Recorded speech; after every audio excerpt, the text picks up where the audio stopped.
Hello and welcome. I'm joined today by my good friend Joseph Minich, who's the author of a recently published book, Bulwarks of Unbelief, Atheism and Divine Absence in a Secular Age. It's a splendid book, and I've got a blurb on the back cover that says as much. You really need to read this book. I wanted to have Joseph on to discuss some of the issues that he raises within the book. The questions of divine absence: what is the cause of our secular age? What are some of the factors that give rise to our feeling of divine absence?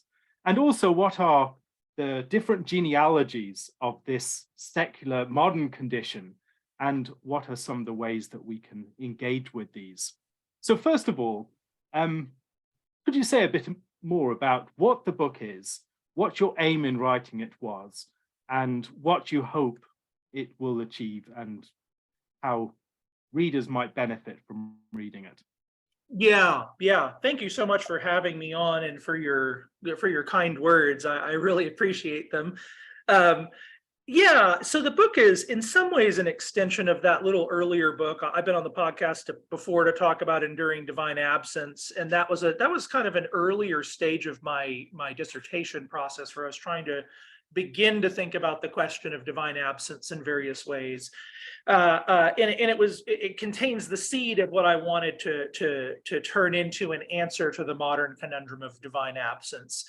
And the way I've been approaching it for many years is to start with divine absence, not in terms of sometimes this can be confused a bit. Sometimes people have the impression when you talk about divine absence that what you're talking about is like the idea that God is not evident or something like that. And what I'm assuming is that God in some ways is evident to the human mind, that you can construct arguments and they're persuasive arguments, but that somehow after you go through all of that intellectual process, you can find this lingering sense in yourself that nevertheless God could be clearer. And something about that gap within which he could be clearer, perhaps suggests a divine vacuum that sort of goes all the way down, something like that. And so in the new book, what I tried to do, and this really grows out of my dissertation, what I'm trying to do in the new book is to perform, I think, an extended analysis of how we came to relate to reality in a way such that God does not seem manifest to us. Maybe another way of putting that is to say, how clear is God in the mirror of modern existence, in the mirror of our habits, in the mirror of our cultural conditions? How much do those block out sort of signals that are evident and obvious, and then shape us to kind of feel like God isn't there because of the way we've been attuned to reality? And effectively what I'm doing in the book, I think, then is trying to look at the modern condition in a fairly specific way. In the older book, I focused mostly on technology, and I do that again here. But I think what I try to do is say, how do modern technology forces and modern labor forces, that became, I think, a new contribution in the book, how do those together shape us to perceive reality in such a way that God seems silent or absent? And then I try to put all that within a context of, as you sort of already hinted at, I try to put my hypothesis sort of in the context of this debate over secularization and disenchantment and that sort of thing, and all those genealogies. And within that field, I suppose I wind up looking like a kind of supplement to Charles Taylor. I suppose that's how I'm framing myself within that debate, as a kind of post, I assume, Taylor's analysis and try to take it a bit further and narrow the gap a bit, if that makes any sense. And you certainly have that allusion to Taylor's book in the subtitle of yours, in the expression, A Secular Age. Some of the things that you discuss within the book concern not just the rise of atheism as an avowed belief or absence of belief on the part of many people within our society, but the larger, broader plausibility of atheism that is felt by many believers who struggle with the question of atheism in ways that people would not have done to the same degree before. Can you say a bit more about what it is that you are analyzing? It doesn't seem to be atheism as such. It seems to be something a bit broader. Yes, thank you. That really helps bring the plane in for a better landing, I think. Yeah, the idea there is to start with the shared sensibility that we have across the belief and unbelief spectrum. So, and in a sense, that's sort of what Taylor is doing, right? So, what Taylor wants to say is whether you're a believer or an unbeliever, what it is like to believe. If you're a believer, is different than it was like to believe what it was like to be a believer in 1500, and that is because you experience yourself as being a believer among a sea of options, and that you feel by virtue of not just that sea of options, but by virtue of those habits I was just discussing, you feel in some sense the same degree of a lack of clarity in some piece of your soul about God's obviousness that your atheist neighbor does. And what you're getting at with that word plausibility, right, is that atheism, even for those who are deeply persuaded that it's not true in their mind, there can be this lingering sense. It's William James would have called it a living, sort of a living idea, sort of like it's an available, possible way of reading reality. Even if I think what's weird about atheism is even if I think it's intellectually, quite literally incoherent, there's something in me that can still imagine it or think I can imagine it somehow. And that is true of believers as well. And so you're right that what I'm trying to get at is how did we, maybe one way of putting it is imagine the world. How did we begin to imagine the world and our place in it in such a way that atheism is even a felt possibility, even if we don't think it's an intellectual possibility, it's something like that. So again, that the move there is, I think, to start with something that's shared across both believers and unbelievers, and then say, what is it that's common about our condition, such that that is something we can kind of feel together, however we respond to that feeling. Yeah. So many Christian accounts, particularly more conservative Christian accounts of modern atheism and the modern world more generally, tend to focus primarily upon genealogy of ideas and how certain ideas came to be spread through generally particular figures who advanced those ideas politically and philosophically and more broadly in the society. And that idea that ideas and ways of seeing the world disseminate primarily through explicit propositional teaching and other sorts of social formation that are more explicit and ideological. That approach to the genealogy of ideas and ways of seeing the world seems to be quite distinct from the sort of thing that you're doing within this book, which has far more of a materialist analysis at certain points, something that people might associate more with, for instance, sorts of movements that arise from Marx in understanding the alienation of modern capitalism or something like that, and how certain technological and social factors give rise to the plausibility of certain beliefs. Yep. Can you say a bit more about that sort of method and what it has to offer? Yeah. What are some of the maybe ways that we can check some of its extremes, and who are some of the fellow travelers in this sort of analysis within a more conservative Christian circle? Yeah, in a way, I would say that this is perhaps where Taylor's influence on me is its deepest, in that what I think Taylor manages to do in a thing like A Secular Age, even if you don't agree with all of his conclusions, is he's very sensitive to both the material and the intellectual history kind of together. And he sees them just kind of reciprocally influencing each other, right? And it's kind of I think nowadays, if I were to rewrite this, I might just say it's the relationship between form and matter, if we wanted to go Aristotelian about it. Ideas and their embodiment have a reciprocal influence on one another in history. And I think what we've tended to do in our separation of mind and body and all those sorts of things, all the binaries that kind of define modern consciousness, what we tend to do is really think, as you just sort of implied, in terms of an intellectual history that just has sort of downstream effect and implications. That's a lot of worldview analysis, and that sort of thing comes from that.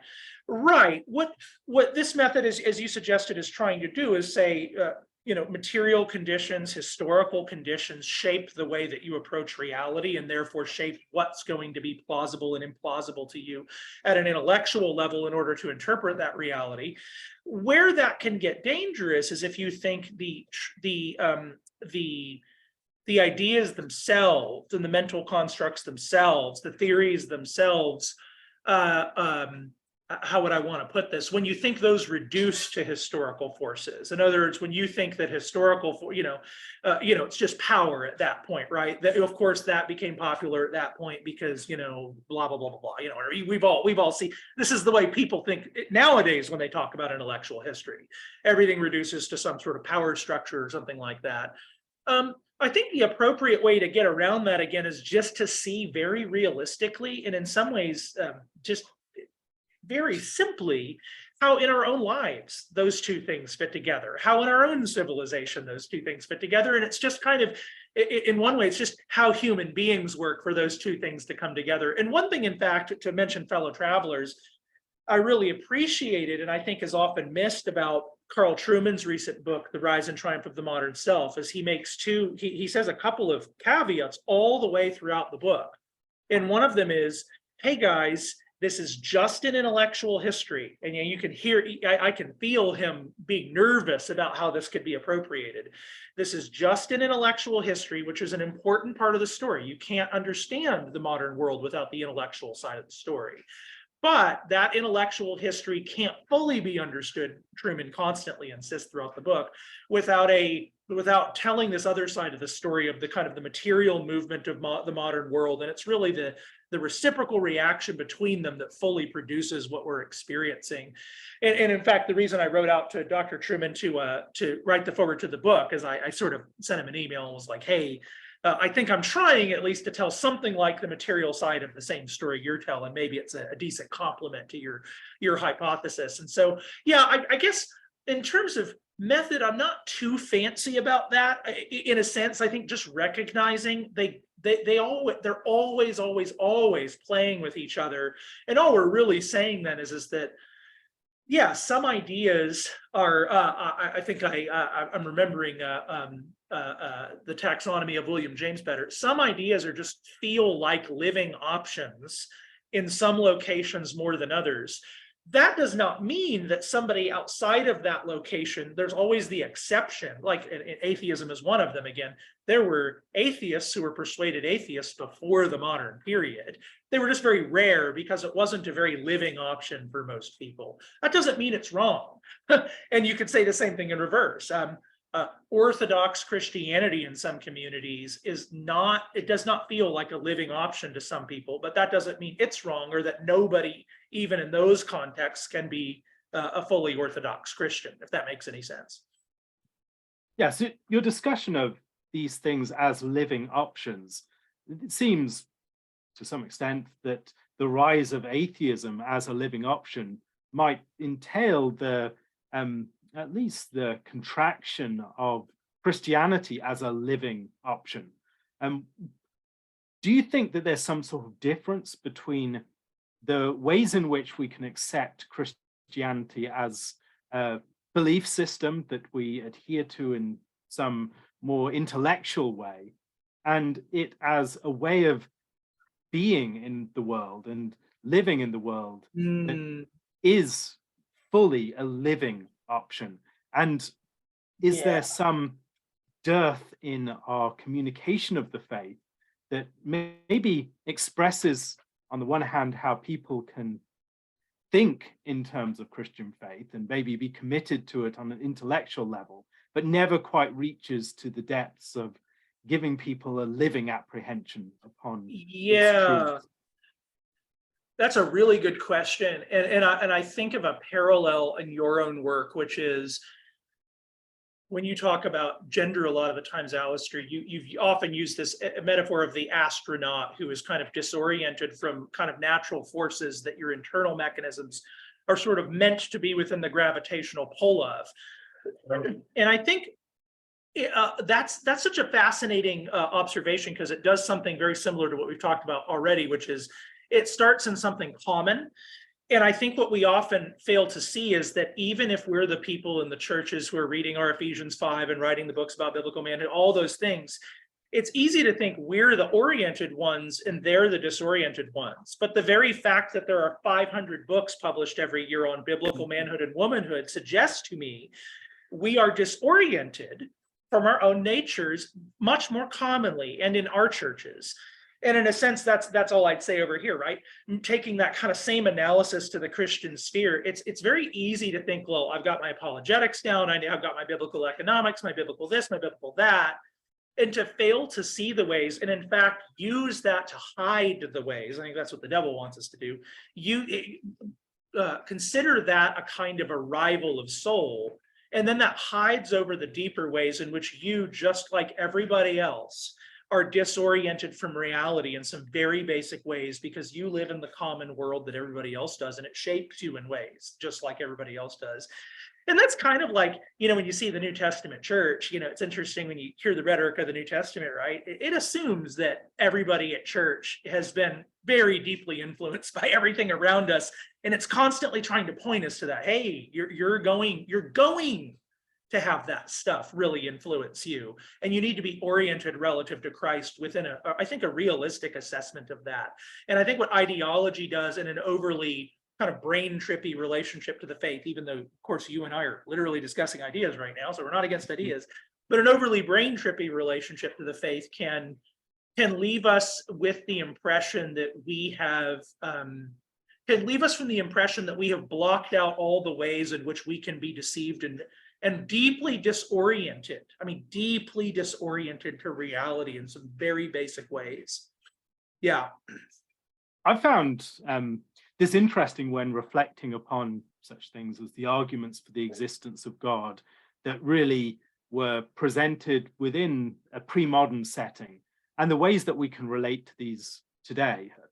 One of the books that I think you're going to be teaching in the summer program at Davenant House in a few weeks' time is, if I remember, God Seen in the Mirror of the World by Pierre-Marie Emonet. And it seems to me that what he's trying to do is to recover traditional intellectual arguments for the existence of God that can often be presented in that sort of key from Aquinas's 5 ways, and actually trying to give a more existential and phenomenological take upon these that tries to capture them as living ideas in ways that maybe our reading of Aquinas in abstraction from the larger world within which he was writing and the larger framework within which he was presenting his ideas might not give us.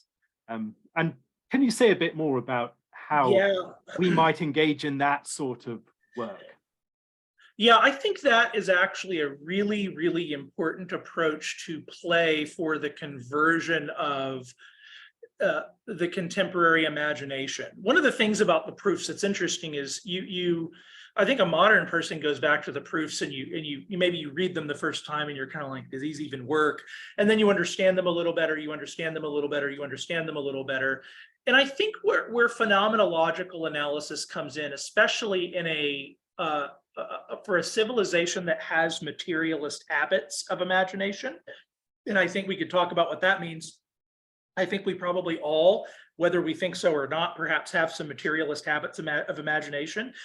And I think a lot of these debates, very basic debates over God and over whether reality bottoms out in mind or matter or something like that, for modern people, my sense is that they getting clarity on questions like that often takes the form of having a gestalt shift.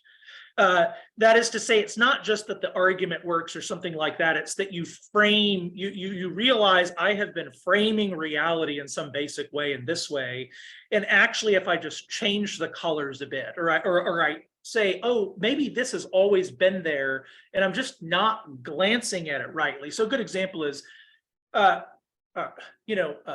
the idea that we have souls, that we're souls and bodies.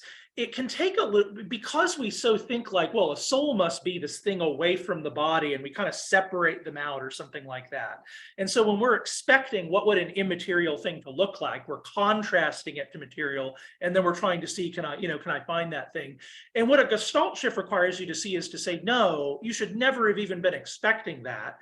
That's not what it means, that there are souls, that there are invisible and spiritual realities.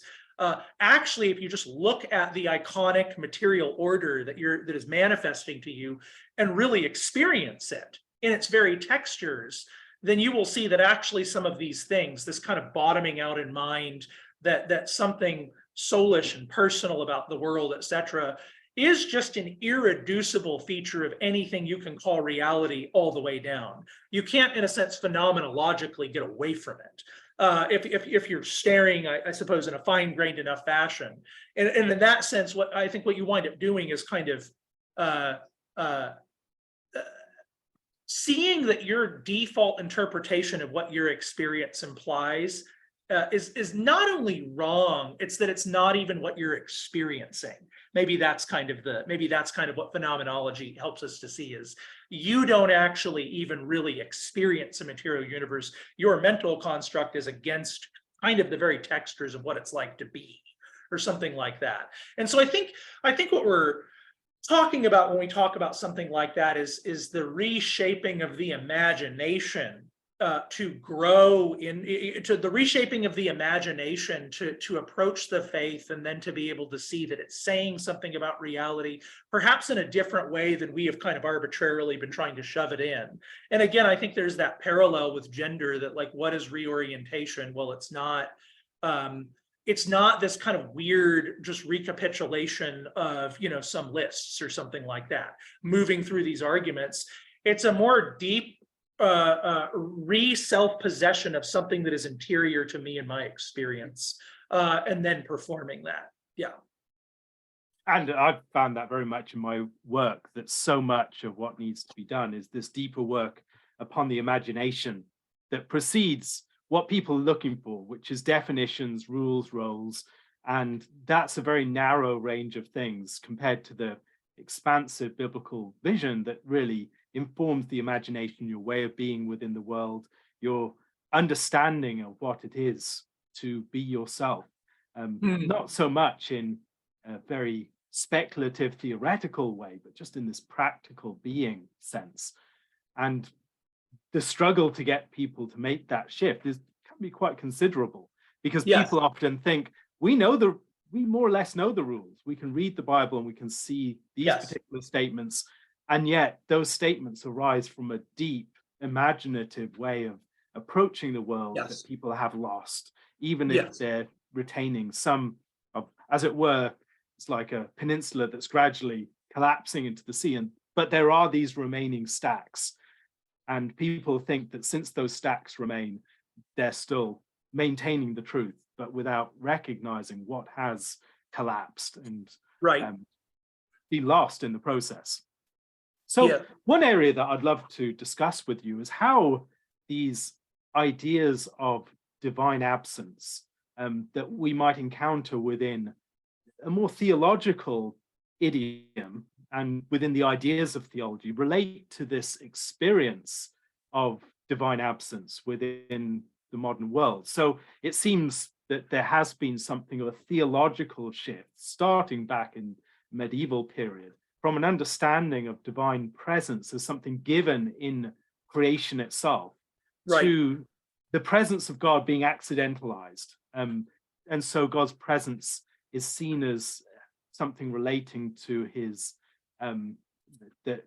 omnipresence or his interpenetration of reality, rather than seeing reality itself as suspended upon God. That in him we live and move and have our being, that there's this gift of reality that presents the relationship between God and creation in a way that frames those questions of absence very differently. And I'm trying to think about some of the ways you might, I suppose, transpose certain of the more felt realities of the modern age into a theological idiom that maybe explains some of their implied ideas or the ideas that they're Yeah. or even thinking about how they relate to the ideas of a more orthodox understanding of God's relationship to his creation? Yes, that's a really good question. In fact, Norris Clark's little book, A Philosophical Approach to God, which I had not read when I wrote this book, he has a really interesting thought experiment in there that goes along the ways of, could God, he sort of goes the other direction. He says, could God actually be clearer than he is? And so he does that kind of experiment that I mentioned in during divine absence, right? What if God pulled back the clouds? Everybody kind of feels in some intuitive way, if God pulled back the clouds and waved every day at 3, that we'd all be persuaded of his existence. But what Clark goes on to ask is, how would we know that that was God? If we put our sci-fi hats on, that's an interesting way to kind of generate a thought experiment. If we put our sci-fi hats on and we imagine the advanced species, controlling the clouds or whatever, and can get in, how do you distinguish what is possible sort of in your sci-fi imagination from what it would mean that God is evident? And what you just said, I think, is the primal difference, is that the evidence of God, the evidentness of God in the classical imagination just is the shining above the abyss of nothing of things. God is present in the very presence of things, and he's more present than the presence of things. They're shadows, almost relative to the fullness of his presence to you. That's the old view of presence. Yeah, I think what happens, as you've already indicated, throughout the modern period, is that we cease imagining the universe that way. Oh, let me back up. Part of what the argument of the book is, of course, is that way of imagining the universe and relating to the universe was reinforced by a lived context within which that was a living option. A living option reading of the world. In fact, just the default reading of the world. And what we're seeing in the modern period is the world be related to in a different way, where that's a bit obscured. Where now there's this gap between, as you just kind of put it, I like the way you put that, presence just becomes kind of this thin veneer of omnipresence throughout these things that don't otherwise have God's presence. And this is the modern thing. We always have to reattach God to creation in some way. We have to reattach God and value, mind and matter, whatever it is. Right. And that generates then a way of relating to the world where it doesn't seem in itself to bottom out in mind. It's just either evidences or doesn't evidence mind. And so you get to the intelligent designer thing. And so what you see, I think, is a shift from old divine absence rhetoric in the context of the world you just mentioned, is generally just a question of theodicy, right? I mean, it's generally just them saying, hey, God is not here in the special sense of presence. In other words, it's saying God is not present in a helping me way. He's here metaphysically, but he's not here helping me right now, and I would like him to be here. That's the Psalms. And right, in the modern period, through that kind of orientation to reality that obscures some of its signals and then creates what you might call a more phenomenological sense of divine absence, which is now the world doesn't feel obviously and immediately like the shining out of God himself in some way.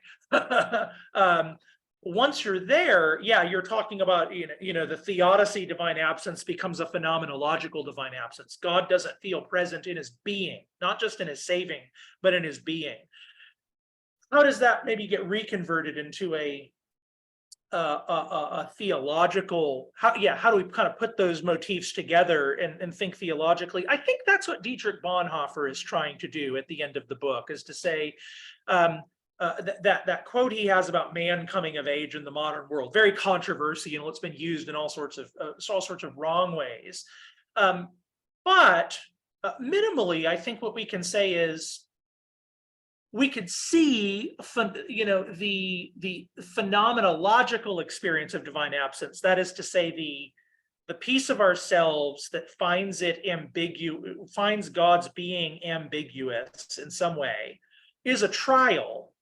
We could look at the temptation to feel that as a trial that Christians undergo, and a trial to which God can be present or absent. And so you do get back to the theodicy, because the answer to some of this is, Lord, help me. It is actually save me from disorientation to reality, in a sense. And I think he can and does. And so I very deeply do think you can put these together, in a sense, through the motif of trial, because it is something of a trial to be this disoriented from how creation mirrors God. And you can't just get out of it. You have to go through it. And I think God can minister and be present to us and persuade us in that. Can you say a bit about the concept of, I suppose the word you use is technoculture at various points, the sort of technological framing of our reality that we inhabit, and how that particularly makes it difficult for us to recognize and feel God's presence? Yeah. Yeah, that's a good question. I use the term technoculture just to emphasize often you can have, just like you were saying, we can have this kind of idea-centric narrative, everything is downstream from ideas. Well, you can also kind of have, like, as we've mentioned, a material culture narrative, and everything's downstream from material culture. And that's especially true of kind of analyses of technology, where it's, and even in maybe some conservative rhetoric about technology, where even if we are not technically against technology, it can become kind of an actor in itself, a bad guy in itself. And I'm trying to avoid that. And so the phrase technoculture is to always pull together, when we're looking at technology and its impact, we're really always looking at technology as it's used and appropriated by a people. And you could talk about how is it going to tend to be used given human nature and all those sorts of questions. But right, it's how it's going to tend to be used by a certain given people. And in the book, as you well know, that's going to wind up meaning looking at technology in its relationship to modern labor.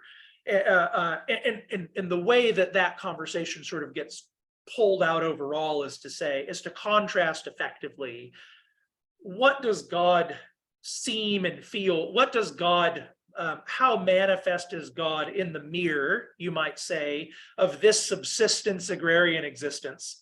And how manifest is God in the mirror of this kind of wage slave, highly technologized existence, modern technoculture?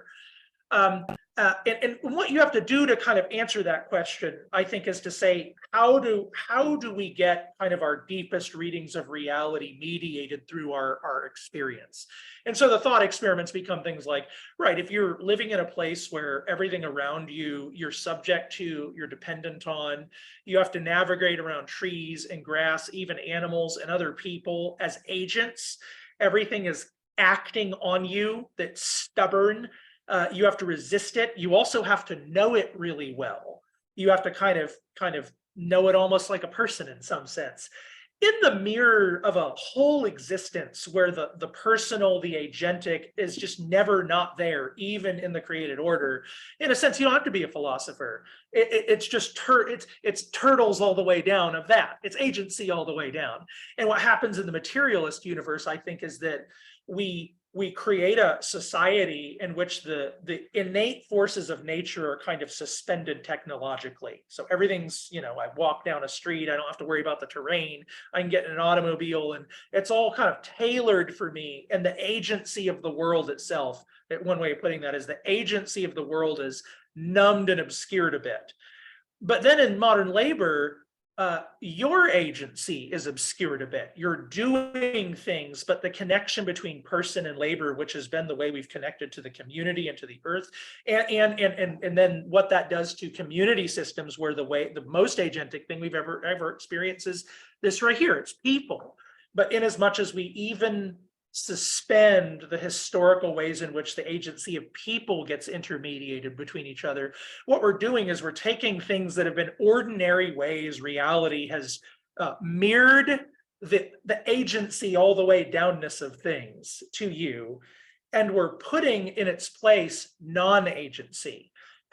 your passivity, the passivity of the world, and what does the cosmos, in a sense, imaginatively look like, and that turtles all the way down set of mirrors. And then it's materialism. I mean, materialism at an imaginative level, I think, is just an exegesis almost, or an imaginative exegesis of our own habits and cultural orientation. So in many ways, we could maybe think of our techno-culture as a thin, opaque sheet of ice that we're skating upon over the abyss of being, that we're just not seeing what is lying beneath us because Yes. this reality has veiled it to us. Yes.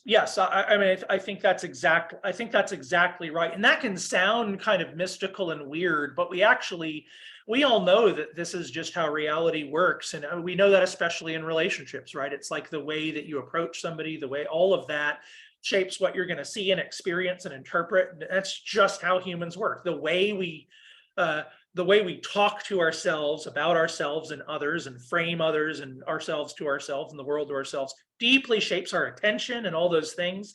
And that doesn't mean reality doesn't, as it were, poke through the cracks of that veneer you just mentioned all the time. But it's just so easy to go back to that other way of relating because that's just all around us all the time. Yeah, that's right. One aspect of your work, I think we've discussed this before, is your emphasis upon labor and human relationship with labor and human nature in its the discovery of human nature and the expression of human nature in our labor. What are some of the shifts in our relationship with our labor and our understanding of ourselves as agents and laborers within the world, within the modern age, that impact upon our understanding and apprehension of God's presence? Yeah, that's a really good question. And I think especially because it helps us set up that we're not trying to be nostalgic here, right? Like, again, if we could do the time machine experiment, it could be that a subsistence laborer in 1500 on his farm, deeply non-alienated, if he could get in a time machine and be a wage slave with a house, would make the trade, because, it's easier not to die over here, that sort of thing. But nevertheless, yes, the basic argument is that historically labor has mostly been subsistence labor. The average human experience is to work not always for wages. Like, I think what's really hard for modern people to understand perhaps is the unique role that dependence on money plays in the modern order. Money has always been around, and trade and bartering, and people have always had currency, or not, I say always, but there's currency is a very old thing. But in a lot of historical existence, you're just living on a piece of land, and it's not so much that you owe rent. You don't owe money. There's just land. You chop a tree down, you build a house, you plant a garden, or you go do that for a serf lord or something like that because it's easier and you give him something. But for all practical purposes, you possess your own project. Now, it might be a miserable project. You might not want to be a farmer, but why you're doing that is deeply connected to your life and meaning. Well, if I don't, then I'll get rained on and I'll die, and I need food to live. The connection both between me and my work is immediate, and the connection between my work and my life is immediate.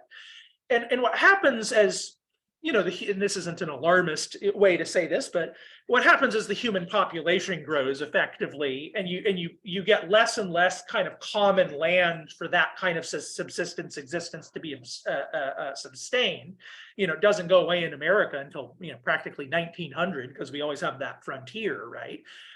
But for all practical purposes, there's very little frontier. That what it does to the human population is shift them, generally speaking, over, this is a centuries long process. But by the middle of the 19th century, you see the first time in history where I think that might be the tipping point, where you see about half of the world's population living in urban spaces. So there's a massive migration to urban spaces, in which life in the modern suburbs are just an outgrowth of this. Life is dependent upon access to wages. Now, to have a house and food and land and everything you need to live, you have to have this thing called money. And to get that thing, you need to go work now. But now work is not, I'm digging the soil and food comes up for me. Now it's, let me go do a thing for that person to get this thing called money, to get those things to bring home. And it creates this very different ecosystem of relationships it might be considered in some ways as a tendency, one of the primal abolitions of man, in the sense that most kind of high metaphysical and religious traditions, when you look at what they actually say about human labor, this actually fascinated me when I was studying this, they all tend to recognize that they're almost as a natural law principle at a jus gentium level. Ideally, you want civilization to involve a person's aptitude to connect to what they do and how that plugs into civilization. In a sense, the New Testament teaching about the plugging together of all the Christian gifts is just its redeemed ecclesiastical inflection of a natural law thing. We're all differently gifted. We're supposed to plug together by virtue of those gifts in the civilization. And, again, that's not being nostalgic about the past and its problems or being overly lamenting of the present and some of its privileges. Nevertheless, irreducibly what that does is it removes our immediate access to some dimension of human meaning, to the meaning dimension of existence and being a human, that would have just, again, even if I don't want to farm, it means something that I'm doing it. But what does it mean that I'm have this stack of paperwork that's one link in a chain in a bureaucratic process, and then it goes over here? And I don't really know how that's one thing I'd add there. What happens in modern labor that I think depersonalizes it is many jobs you work for this big thing, and it's unclear to you and to everybody around you how you plug into the social algorithm, if that makes any sense. So it's like the idea there is you need, again, natural law, I think jus gentium principle, you actually need to not only plug into the common good by virtue of your gifts, but also need to be seen by others doing that gift. And what happens in a modern, I think, labor system is you have 1,000 people work in a building and nobody really knows what everybody does or how they plug into the algorithm, but we all know we do our piece of the coding or whatever, and somehow it all works out at the end or something like that. That you lose something by not being able to see, in a sense, to see your relationship to the algorithm, and that gives purpose as well. And that would, I suppose, relate also to the way that we see God in his images. Those he has created to act in ways that reflect and enact some of his rule within his creation.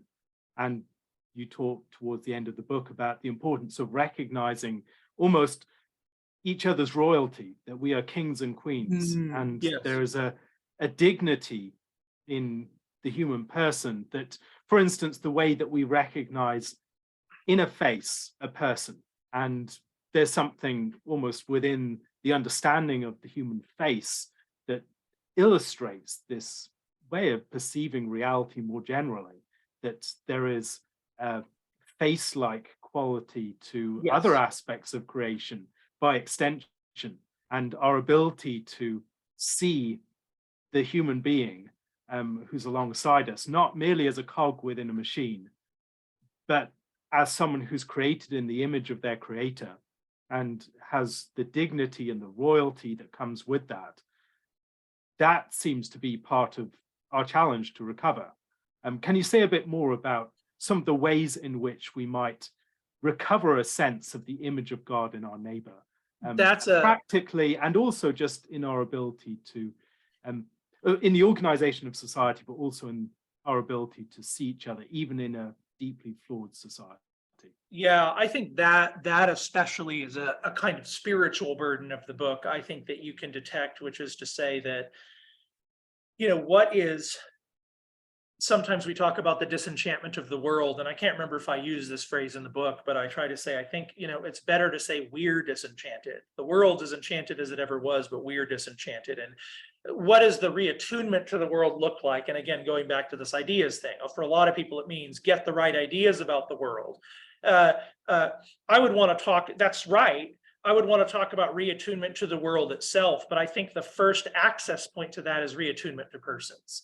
That really is where you sever, I think, divine absence. Really, in fact, when you cash all of this down, all of the things we've said could be God seen in the mirror of other persons, because technology and labor really are person. It's the way we experience persons, and we experience them very impersonally. And what we need to do is reattune ourselves. And I think the way you talk about the face is just right. And maybe that's one way of putting it, is we need to reattune ourselves to the human face. Yeah, in one sense, that's the significance of another person. That's the holiness of another person. Maybe that's there's a reimagining, and I think maybe even a spiritual exercise there. It takes sitting before the reality of what it means to be a human more and more and more. I think to fully see the significance of what people in the tradition will talk about. Losing a human is like losing the whole universe, because of something unique about the human that's open to the whole of things. There's something really to be revered, in a sense, about those with whom we share co-dominion. And maybe that's another way of putting it, is I think in the ideological sphere, what can easily happen is, what's good for the world is for things to work this way, and then humans will flourish. And along the way, it doesn't matter what's happening with all of these people, because we just need to get to this, and then the humans will flourish. And it's like, no, it goes the opposite direction. You actually have to love the neighbor in front of you. You actually have to learn what it is to, here's one way of putting it, to know what it is to be in the project of co-dominion with others whose rule is actually not entirely subject to you. And in fact, who has a rightful birthright to shape the common good, just as you do. That sense of self-limitation, in a sense, I think is actually very crucial for recovering that, which it doesn't go against just war or anything we can talk about that's complicated.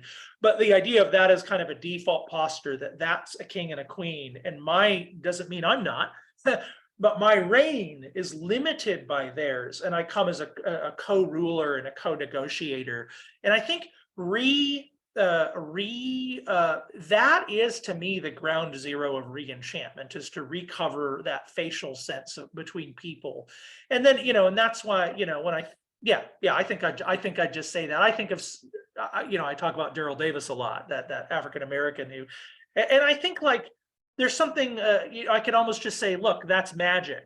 And it was mostly not ideological. It was mostly literally getting two faces together and stubbornly doing that. And it re-enchanted the world, I think, radically transformed the spiritual imagination of many people.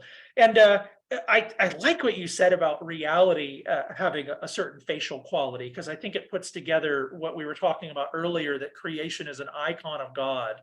One thing that attunement to the human face gives us, I think, is not an instance of reality, but actually a paradigm of reality. Probably the first thing the infant sees is the face, or something like, you go out in the world, very quickly you're staring at mom's face, right? And I think it would actually be helpful, the old tradition, the old Catholic high metaphysical tradition, small c Catholic, looks at the human as the microcosm of the whole. It's really the human that is the receptacle and the bringing together of all dimensions of reality, which means that we know reality by virtue of knowing ourselves. What we know about reality is some extension of something that we know more intuitively by being a human. And in that sense, I think you could say, even if the human face is kind of Jesus' face most of all, is the paradigm sort of central figure of reality.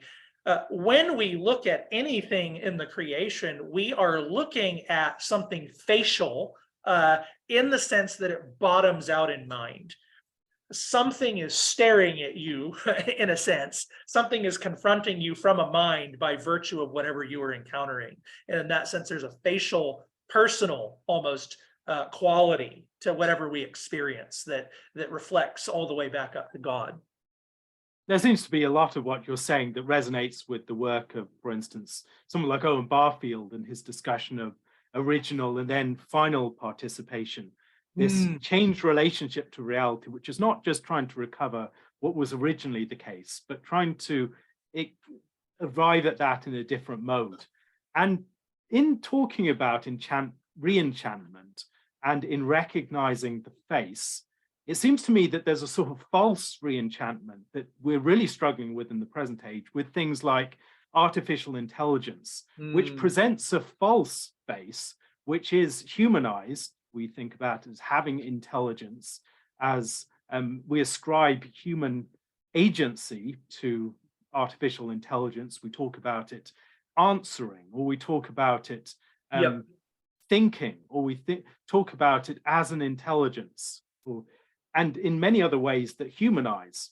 And there's always been a tendency for human beings in the recognition of the face to recognize faces where there are no true faces, to create an idol and to see within the idol that you have made something that is an agent when it's no agent at all. And indeed, it can be a mask for demonic agency.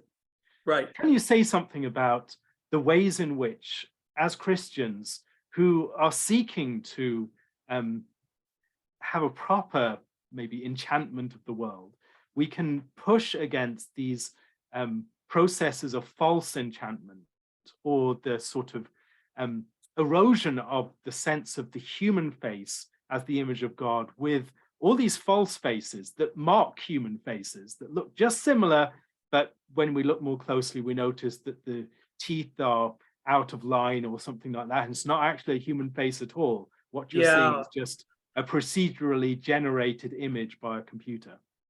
Yeah, that's a really interesting question. Yeah, that's interesting because in a sense, our making of kind of the last man, if we're making our kind of transhumanist AI consciousness in a robot body or whatever it's going to be, our making of the last man, in a sense, is our statement about what we think mankind really is. In other words, it comes from a materialist imagination to sort of think that's an upgrade. And what's lost in all of that, of course, is just a Gestalt shift about all sorts of things. But most prominently is the significance and even facial significance of genuine, vulnerable embodiment. What I think we lose in something like that, in that search for a type of relationship to reality, which is absolutely non-dependent. First of all, you're actually deeply increasing your dependence on one level to gain another kind of independence. But what it means to be a rational animal, to be made in the image of God, to be a soul that doesn't start out as an angel, to start out a little lower than the angels and be destined to be higher than the angels, is to start out in weakness. And it's to start out in vulnerability and need. And in one sense, we can answer that by talking about human flourishing. Like, we just don't even know who we are if we think that is what we want. So in one sense, I think the answer would just be to say, you don't understand people. We don't understand yourself, actually, if you think that is actually what is going to bring human happiness. It's interesting to me, nevertheless. You were talking about Barfield. One thing I'd say there, the difference I would say between the way Barfield approaches that and the way I try to approach that, and that is a very legitimate connection. Barfield tends to think in terms of like transitions internal to maybe the structure of human consciousness or something like that. Maybe even, sort of an consciousness that's all inflected in our particular ones. My particular approach is to say, I think there are radically different ways we relate to the world and experience it and talk about it, but it's mostly a history of discourse. In other words, the way we talk about something deeply shapes the way that we experience it. And what we're looking at over thousands of years of human history is radical different ways of talking, really, and therefore relating to the universe and to ourselves. And so there's definitely parity there. Yeah, I might have missed one end of that, one aspect of that question though. Tell me if I'm missing Yeah, I something. think that's good.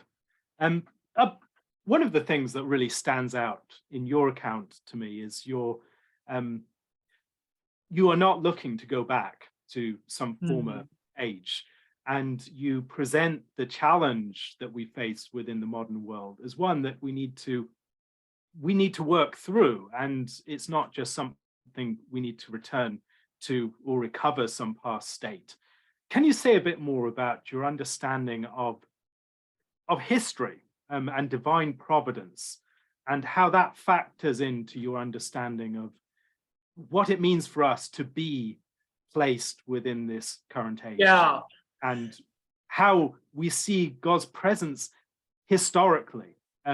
As I think often when people talk about divine absence, there can be an almost an absence from the historical process, a sense that Mm. God is Yes. present within the world spatially or in some other way, but the historical process somehow mislaid him, or he's not really active in that. Right. And so you constantly feel like we're in those periods, the 100 years between the patriarchs and the Exodus, or the hundreds of years between Malachi and Matthew, right, where there seems to be this period of quietude in the heavens directing history.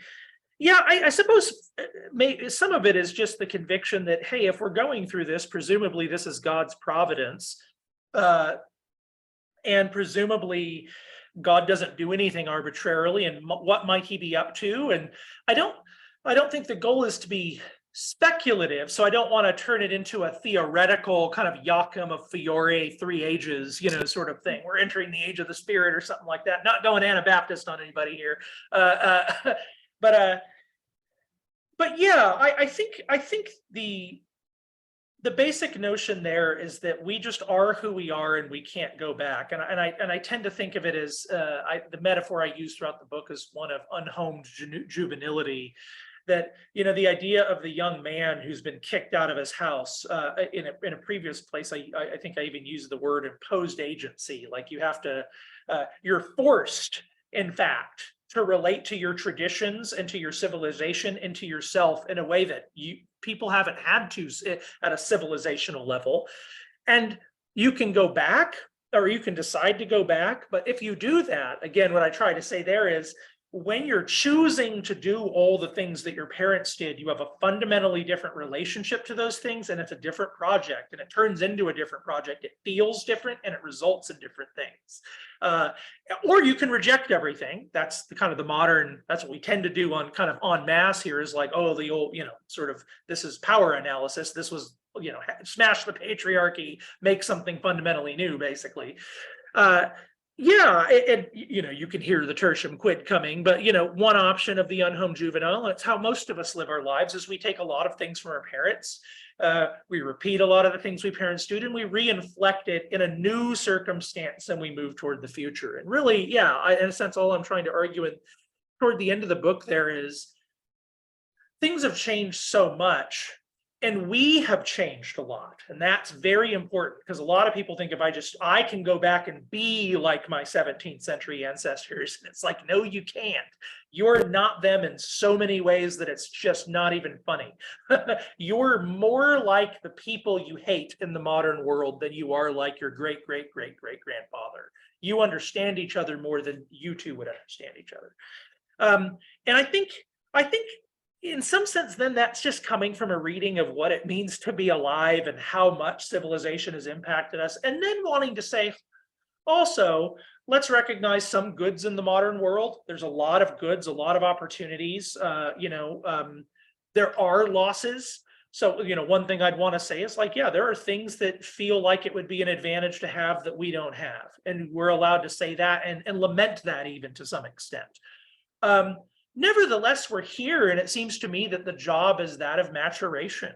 When you're in a trial, why does God give us trials? He gives us trials, and this is all over the New Testament. Trials are for the sake of maturation. And I think there's a lot of maturation going on in the church right now, in our thoughts and ideas, in ourselves, in our gender. Is again, I go back to this because I've begun to think of these things as so connected.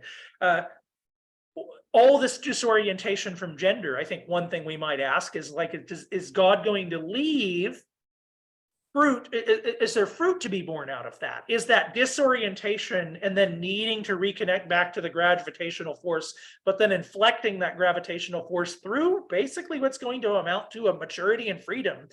Does that produce spiritual fruit and dividends that would not otherwise be produced without that trial of disorientation? And so we're here. Seems like God wants us to go through that.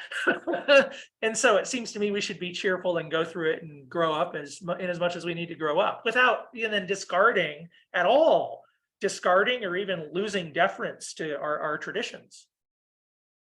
This is extremely helpful. Thank you so much for joining me. The book is Bulwarks of Unbelief. And if you've read Joseph's other book, Enjoying Divine Absence, you'll find this book really explores many of the themes on a considerably deeper and more expansive level. In conclusion, I'd be interested to hear if people would like to find out more about your work or to maybe be taught by you, where should they go?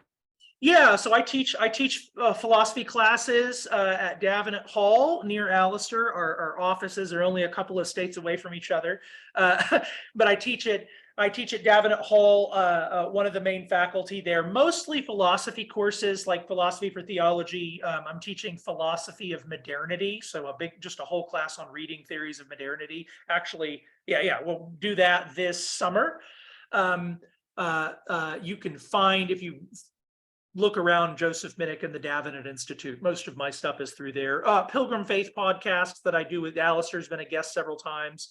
I have a Pilgrim Faith podcast that has been on hiatus for just a bit, but we're about to kick it off again. And then also a Plausible Faith podcast, which is kind of you might call it a Mr. Rogers for Doubters kind of podcast, for lack of a better phrase. So I do that, and then writing, keeping up with writing. There's this book, and I have another book I'm working on right now, and that's basically my gig, I suppose. Thank you so much for joining me, and thank you to everyone who's listened. I highly recommend this book. You will find so much to sharpen your mind and to encourage you to live more faithfully in the world in which God has placed us.